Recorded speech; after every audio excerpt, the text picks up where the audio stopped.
বিসমিল্লাহির রহমানির রহিম। বিবিএ সম্মান এবং ডিগ্রি পাস দ্বিতীয় বর্ষের সুপ্রিয় শিক্ষার্থীবৃন্দ, আশা করি ভালো আছো।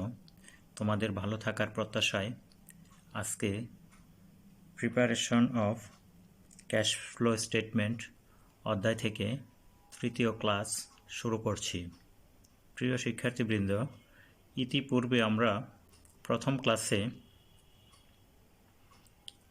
এই অধ্যায়ের সম্বন্ধে আমরা একটি সারসংক্ষেপ আলোচনা করেছি। তো গত ক্লাসে আমরা একটি গাণিতিক উদাহরণ নিয়ে আলোচনা করেছি, অর্থাৎ একটি গাণিতিক সমস্যার সলিউশন নিয়ে আলোচনা করেছি। আজকে আমরা একটি গাণিতিক প্রবলেম নিয়ে আলোচনা করব এবং পাশাপাশি তার সলিউশনও দেখার চেষ্টা করব। প্রিয় শিক্ষার্থীবৃন্দ, আমি শুরুতেই গাণিতিক প্রবলেমটি তোমাদেরকে পড়ে শোনাচ্ছি। Following information is available from the books of Ratan company limited. Income made during the year after charging depreciation টাকা 47,000, অর্থাৎ অবচয় চার্জ ধার্য করার পরে চলতি বছরের আয় হয়েছে 2,50,000 টাকা। প্রিয় শিক্ষার্থীবৃন্দ, আমরা এই প্রবলেমটিতে দুটি বছর দেখতে পাচ্ছি। একটি হলো 2007 এবং অপরটি হলো 2008। এই প্রশ্নে শুরুতেই বলা হলো income made during the year, অর্থাৎ চলতি বছরে। এখন আমাদের চলতি বছর কোনটি সেটি স্পষ্ট হতে হবে। যেই বছরটি সর্বশেষ বছর সেটি হবে চলতি বছর, অর্থাৎ এখানে 2008 এবং 2007 সাল রয়েছে। এখানে শেষ বছর হলো 2008, তাহলে 2008ই হবে চলতি বছর। চলতি বছরে আয় হয়েছে অবচয় বাদ দেওয়ার পরে 2,50,000 টাকা। এরপরে আসা যাক ইনকাম রিসিভড ইন অ্যাডভান্স। আয় অগ্রিম গ্রহণ। আয় যখন অগ্রিম গৃহীত হয় তখন সেটি দায় বলে গণ্য হয়, তাহলে এটি মূলত দায়। 2008 সালে দায়ের পরিমাণ হলো 500 টাকা এবং 2007 সালে আয়ের পরিমাণ হলো 600 টাকা। প্রিয় শিক্ষার্থীবৃন্দ, আমরা যখন এরকম দুটি অর্থ বছরের সম্পদ এবং দায়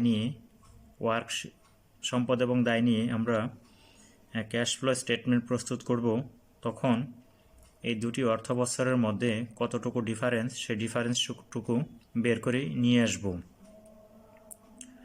তো এখানে আমরা দেখতে পাচ্ছি 2008 সালে 500 টাকা এবং 2007 সালে 600 টাকা।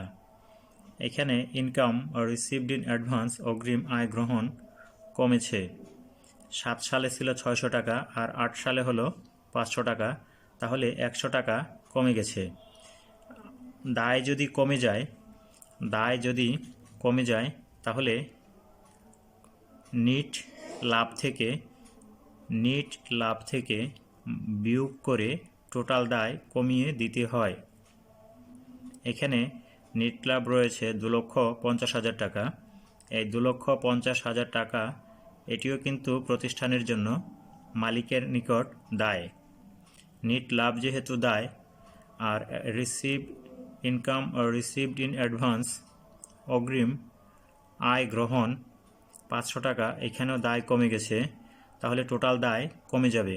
সেই জন্য এই 100 টাকা আমাদের নেট ইনকাম থেকে মাইনাস করে দেখাতে হবে। প্রিপেইড এক্সপেন্স অগ্রিম খরচ, এটি হলো কারেন্ট অ্যাসেট বা চলতি সম্পদ।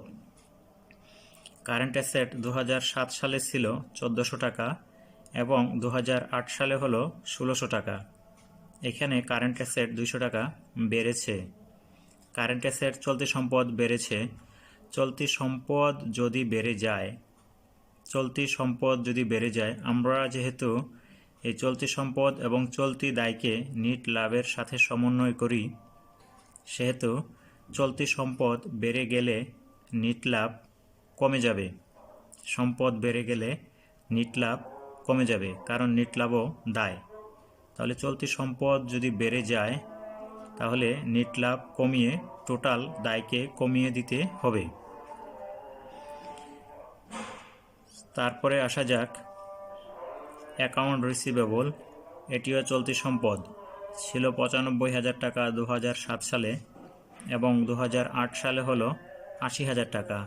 15,000 টাকা অ্যাকাউন্ট রিসিভেবল বা কারেন্ট অ্যাসেট কমে গেছে। কারেন্ট অ্যাসেট কমে গেলে নিট লাভ থেকে বিয়োগ করতে হয়। তারপরে রয়েছে নোটস পেয়েবল। নোটস পেয়েবল 7 সালে ছিল 20,000 টাকা আর 8 সালে হলো 25,000 টাকা। 5,000 টাকা বেড়ে গেছে। নোটস পেয়েবল হলো দায়। দায় বেড়ে গেলে নিট লাভের সাথে যোগ করে প্রতিষ্ঠানের টোটাল দায় বাড়িয়ে দিতে হয়, সেই জন্য এটি যোগ হবে। অ্যাকাউন্টস পেয়েবল 2007 সালে হলো 15,000 টাকা আর 2008 সালে হলো 13,000 টাকা। নোটস পেয়েবল চলতি বছরে কমে গেছে। যেহেতু কমে গেছে তাহলে কারবারের টোটাল দায়ও কমে যাবে, সেই জন্য এটিকে নিট লাভ থেকে বিয়োগ করতে হবে। অ্যাক্রুড এক্সপেন্স পেয়েবল, বকেয়া খরচ প্রদেয় 7 সালে ছিল 2000 আর 8 সালে হলো 2500। এখানে 500 টাকা বেড়েছে। দায় যেহেতু বেড়ে গেছে তাহলে নিট লাভের সাথে যোগ করে কারবারের মোট দায়কে বাড়িয়েই দিতে হবে। অ্যাক্রুড ইনকাম, বকেয়া আয়, এটি হলো asset, current asset. Current asset accrued income বাবদ 2007 সালে ছিল 1200 টাকা আর 2008 সালে হলো 1500 টাকা। তাহলে এখানে বেড়েছে 300 টাকা। অ্যাক্রুড ইনকাম 300 টাকা বেড়েছে। যদি 300 টাকা কারেন্ট অ্যাসেট বেড়ে থাকে তাহলে এই 300 টাকা আমাদের মোট দায় কমিয়ে দিবে। তাহলে নেট লাভ থেকে বিয়োগ করে বিয়োগের মাধ্যমে আমরা মোট দায় থেকে কমিয়ে ফেলব। এখন আমাদের করণীয়টা একটু দেখে নিই। Prepare a partial statement of cash flows including only the operating activities section using indirect method। পরোক্ষ পদ্ধতি ব্যবহার করে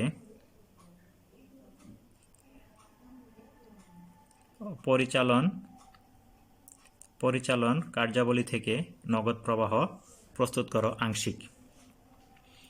প্রিয় শিক্ষার্থীবৃন্দ, আমরা যখন প্রবলেমটি পড়েছি সাথে সাথেই আমরা এর সমাধানটাও আলোচনা করে গেছি। তারপরও আরও একটু দেখতে চাই।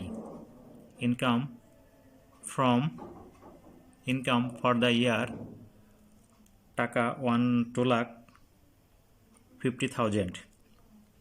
তারপর adjustment to reconcile net income to net cash provided by operating activities. আমাদেরকে এখন নিট ইনকাম সমন্বয় করে নিট ক্যাশ যা অপারেটিং অ্যাক্টিভিটিস থেকে সরবরাহকৃত হয়েছে সেটি আমরা দেখব। শুরুতেই আমাদের ডেপ্রিসিয়েশন এক্সপেন্স যোগ করতে হবে। নিট ইনকামের সাথে ডেপ্রিসিয়েশন এক্সপেন্স যোগ করতে হবে। কারণ হলো ডেপ্রিসিয়েশন বা অবচয়। আমাদের যে নিট লাভ হয়েছে 2,50,000 টাকা, এই 2,50,000 টাকা নিট ইনকাম নির্ণয় করার সময় আমরা অবচয়কে খরচ হিসাবে দেখিয়ে আয় থেকে বাদ দিয়ে নিট ইনকাম নির্ণয় করেছিলাম 2,50,000 টাকা। এখন যেহেতু ক্যাশ ফ্লো স্টেটমেন্ট আমরা প্রস্তুত করছি, ক্যাশ ফ্লো স্টেটমেন্ট প্রস্তুত করতে গিয়ে কোনো অনগদ খরচকে এখানে খরচ হিসাবে দেখানো যাবে না। তাই আমরা যেহেতু ডেপ্রিসিয়েশন বাদ দিয়ে নিট ইনকাম নির্ণয় করেছিলাম, আর এখন যখন ক্যাশ ফ্লো স্টেটমেন্ট প্রস্তুত করব নেট ইনকামকে আমরা খরচ হিসাবে দেখাবো না, কারণ এটি অনগদ খরচ। যেহেতু খরচ হিসাবে দেখাবো না, সেহেতু আমরা এটিকে নেট প্রফিটের সাথে যোগ করে যে খরচ হিসাবে দেখিয়েছিলাম সেটাকে এখন আমরা হিসাবের খাতা থেকে মুছে ফেলছি, অর্থাৎ খরচ হিসাবে দেখানো হচ্ছে না। ডিক্রিজ ইন অ্যাকাউন্ট রিসিভেবল অর্থাৎ চলতি সম্পদ যদি কমে যায় তাহলে আমাদের টোটাল দায় বেড়ে যাবে। টোটাল দায় যদি বেড়ে যায় তাহলে নেট ইনকামের সাথে যোগের মাধ্যমে আমরা টোটাল দায়কে বাড়িয়ে দিব। ইনক্রিজ ইন নোট রিসিভেবল যদি ইনক্রিজ করে, নোটস রিসিভেবল যদি ইনক্রিজ হয় তাহলে এটি মোট দায়কে কমিয়ে দিবে। মোট দায়কে কমাতে হলে আমাদেরকে এটি বিয়োগ করতে হবে। Decrease in income received in advance, এটি হলো কারেন্ট লায়াবিলিটিস যদি কমে যায়, চলতি দায় যদি কমে যায় তাহলে টোটাল দায় কমে যাবে। যেহেতু টোটাল দায় কমে যাবে সেহেতু নেট ইনকাম থেকে মাইনাস করে নেট ইনকামের মাধ্যমেই আমরা টোটাল দায়কে কমিয়ে নিয়ে আসব। ইনক্রিজ ইন অ্যাকাউন্টস পেয়েবল, চলতি দায় বেড়ে গেলে টোটাল দায় বেড়ে যাবে, তাহলে নেট ইনকামের সাথে আমাদের এটি যোগ করতে হবে। ডিক্রিজ ইন নোটস পেয়েবল, চলতি দায় কমে গেলে টোটাল দায় কমে যাবে। যেহেতু মোট দায় কমে যাবে সেহেতু এটি মোট দায় থেকে বাদ দিতে হবে। ইনক্রিজ ইন প্রিপেড এক্সপেন্স, চলতি দায় বেড়ে গেলে নেট লাভ থেকে মাইনাস করে টোটাল দায় কমিয়ে দিতে হবে। Increase in accrued expense payable, চলতি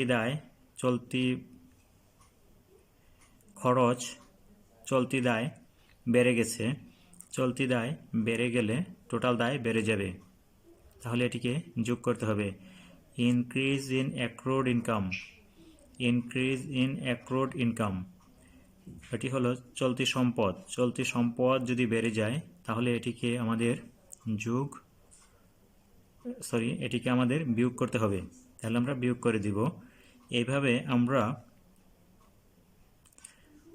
আমরা অপারেটিং অ্যাক্টিভিটিজের মাধ্যমে দেখলাম ক্যাশ এসেছে 3,09,900 টাকা, 3,09,900 টাকা।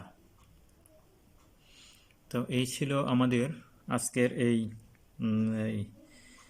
ক্যাশ ফ্লো স্টেটমেন্টের আলোচনা। আশা করি তোমরা বুঝতে পেরেছ। আগামী ক্লাসে আমরা আবার নতুন প্রবলেম নিয়ে আলোচনা করব। সেই পর্যন্ত তোমরা ভালো থেকো, সুস্থ থেকো। সবাইকে ধন্যবাদ জানিয়ে আজকের মতো শেষ করছি।